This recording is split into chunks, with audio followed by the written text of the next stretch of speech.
You're ugly, and it's your fault. I like a boy, but I'm ugly. What do I do with that? Now I'm gonna let TikTok tell me what the ugliest part of my face is so that I can go be upset about it.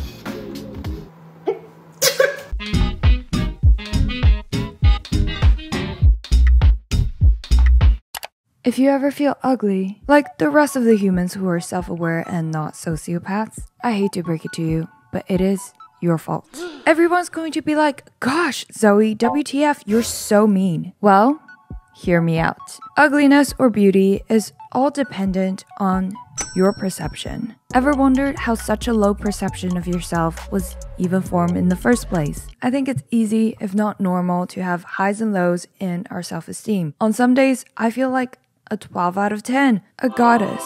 Others, a negative 10 out of 10. And other than factors like being on your period, being hangry, being sleep deprived by working a 9 to 5 while keeping up with a daily YouTube schedule, being emotionally disturbed by manipulative men, social media, the happy place for all, also has its fair share of contributions.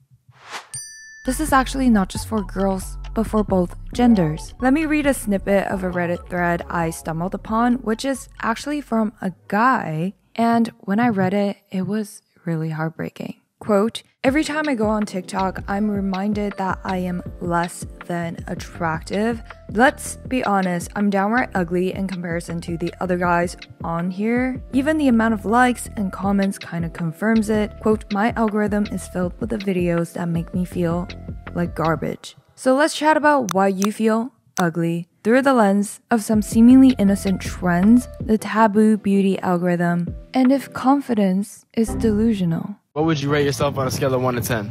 I'm a 10. A 10? Yeah. That's like flawless though.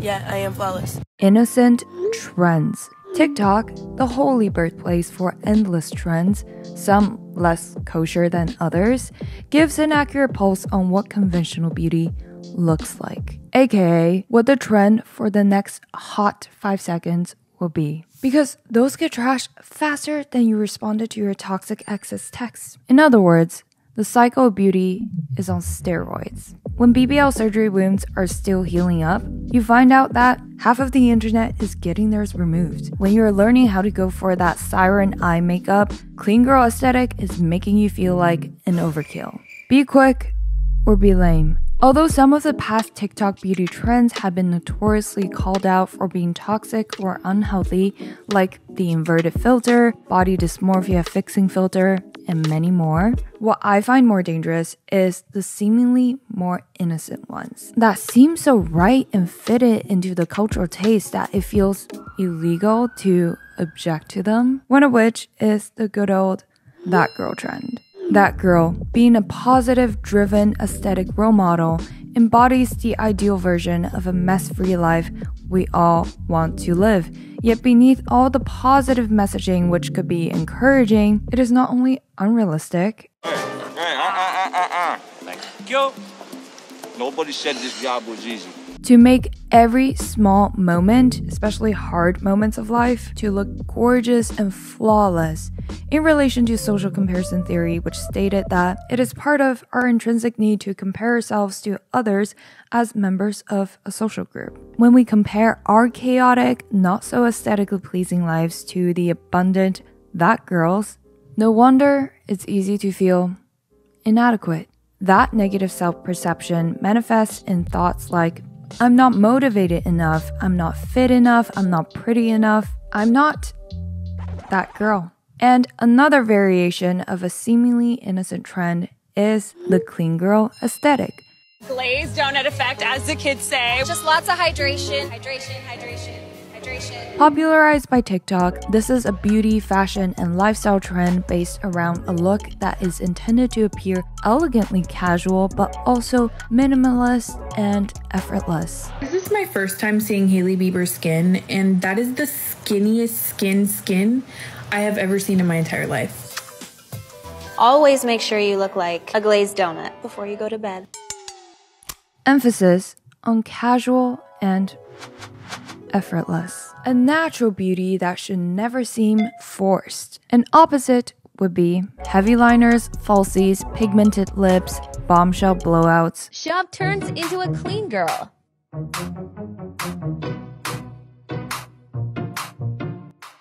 I have a bone to pick with this trend for 2 reasons. First, there has already been enough traditional media coverage in creating the male gaze perception that women should look flawlessly gorgeous naturally when behind the camera comes hours of prep for the no makeup look. First, we must highlight your eyes.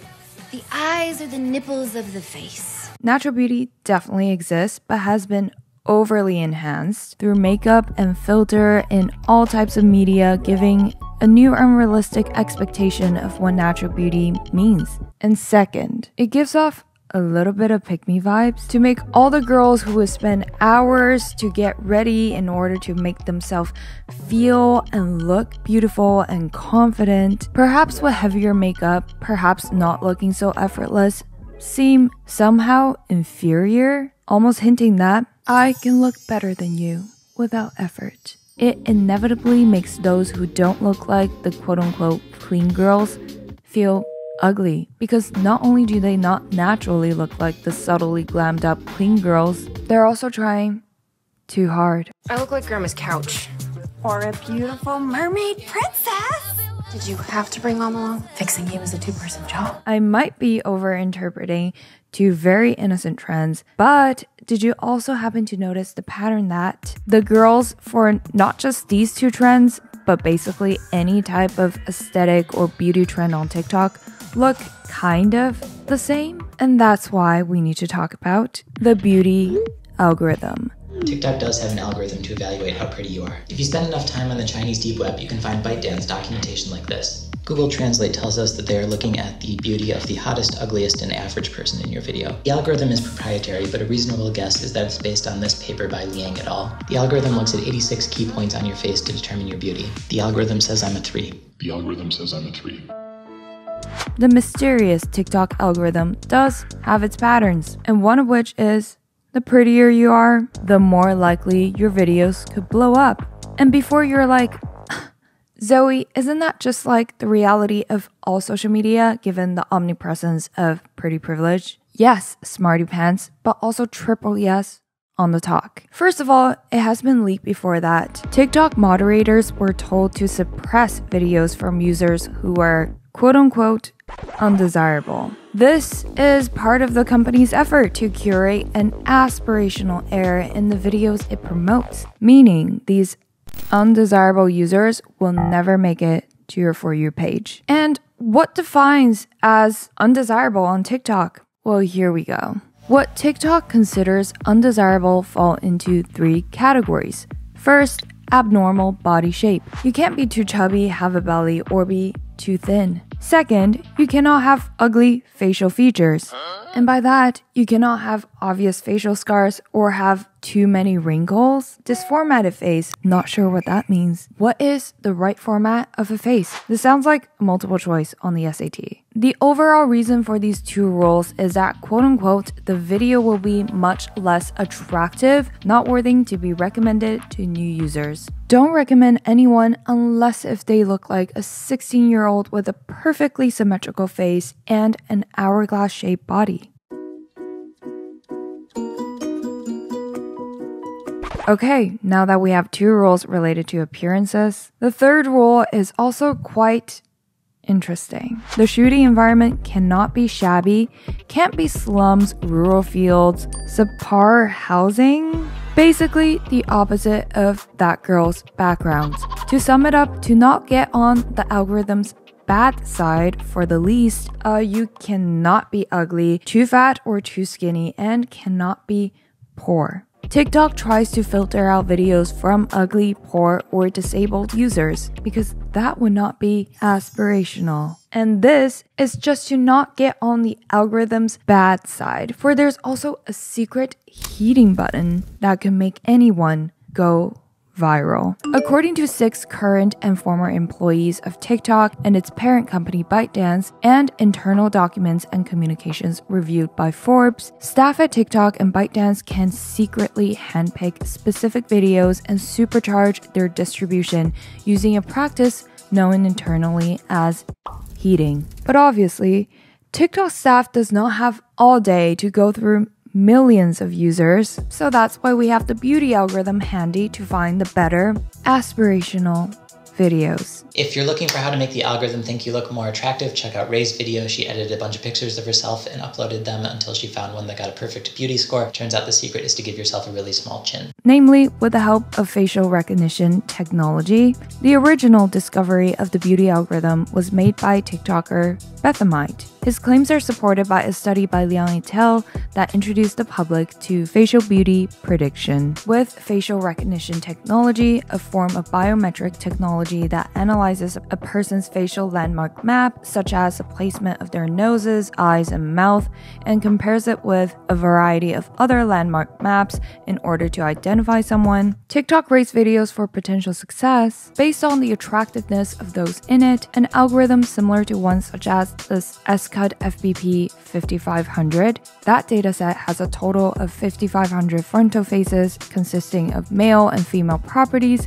and labels such as facial landmarks, beauty scores in 5 scales, and a beauty score distribution. The issue is, given how the databank mainly only consists of Caucasian facial landmark maps, the technology often misidentifies people, specifically people of color.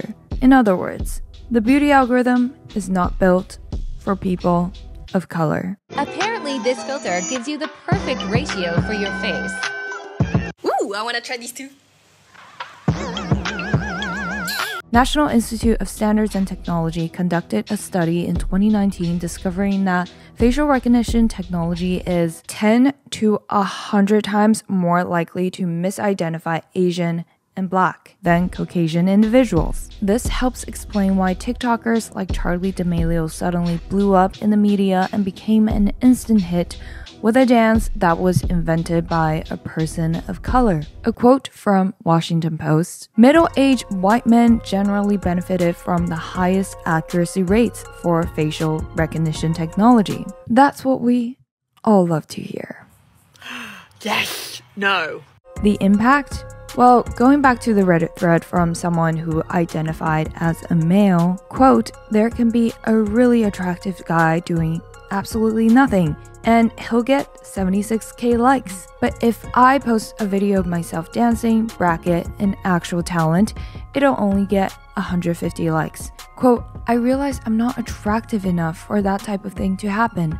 My nose is too wide, my skin is too dark, I don't have enough muscle, my hair isn't straight." And this is just one out of the billions of users who felt judged and left behind by the intoxicating beauty algorithm. But what about the ones who actually do feel good and confident about their looks? Is confidence delusional? Despite how cruel the algorithm, the internet, the world could be, there are still some precious positive people out there who not only love and accept themselves for all their beautiful feel-good moments, but also embrace their not-so-feel-good off days. Yet, the internet hates it. Wow. That was beautiful. Top comment, nobody likes to show off. Does she realize other people are trying to skate around, or does she only think of herself? Do you feel like you are looking at a beautiful, charming lady? Well, that's an unpopular opinion. Her face isn't that pretty. If a girl or a guy just feels great about themselves and posts a more, "Look at me, I'm gorgeous" type of video, almost more guaranteed than how the situationship you're about to enter is 100% toxic, they will get a lot of hate for being confident. And it is so bizarre. Because if it's a video about feeling beautiful while embracing a flaw, like a self-love video about loving your rolls, your pores, your bloating, the response is super positive. Everyone's like, "You're so beautiful, go queen." But if it's someone fitting into the already existing conventional beauty standard and calling themselves pretty or just presenting themselves with an air of confidence about how they look, the comment section is immediately, quote, "People are looking at why this lady has a cameraman following her. Can you dress casual in A jeans or A sweatpants?" My brain almost couldn't brain for a hot second thinking I cannot English. Can you do the same video but with a coat on? Wanna see some real reactions? Basically, you're getting a lot of attention not because you're pretty, but because of these 900 other reasons I pulled out of my dirty laundry. It's almost as if because the internet has been so damaging to everyone's self-worth lately that it's no longer normal to feel good about yourself. How dare you not feel ugly? Do you think you're better than everyone else? Like, okay, maybe they are posting a cute or a hot photo or video to show themselves off when they are feeling like a 10. Maybe they are just fishing out for compliments. But if you're not feeling very McDonald's today, aka loving it, why not just kindly move on with your day? Instead of telling someone that they are not as attractive as they think by spending 30 seconds to craft up a mini dissertation. That's 30 seconds you'll never get back. Amen. And even with the hate comments, it really does not matter. Because like I said in the beginning, beauty or ugliness is all dependent on your own perception. If your core belief is that you are ugly, it doesn't matter if you have a prettier face and a hotter body than Bella Hadid. It does not matter if over 1 million people tell you that you are gorgeous every single day. If you don't internalize yourself as beautiful and confident, trust me, you will never feel beautiful and confident. This is unfortunately why some of the most beautiful women on the planet are most insecure about their looks. Honestly, so what if people think confidence is highly delusional and overrated? Beauty is always highly subjective. The standards are always changing, and so are everyone else's opinions. And everyone can have their own valid opinions, but so can you. At the end of the day, the opinion of your self-image that matters most doesn't need to come from a trend, the FYP, or even your next door neighbor who you politely nod to when you get stuck in the same elevator with awkward silence. Trust in yourself a little and compartmentalize your own true views from the noises going on in social media. Anytime I've tried the clean girl makeup, like no foundation, concealer, like whatever, the clean girl makeup, it looks so bad by the end of the day. I'm a full glam girl forever. And even if you're not liking the image of yourself so much right now, the good news is that can always change, and you are in control of the direction. Hope you liked this video. Like and subscribe to learn and grow with me. Love you all. And if you haven't heard it yet today, you are beautiful.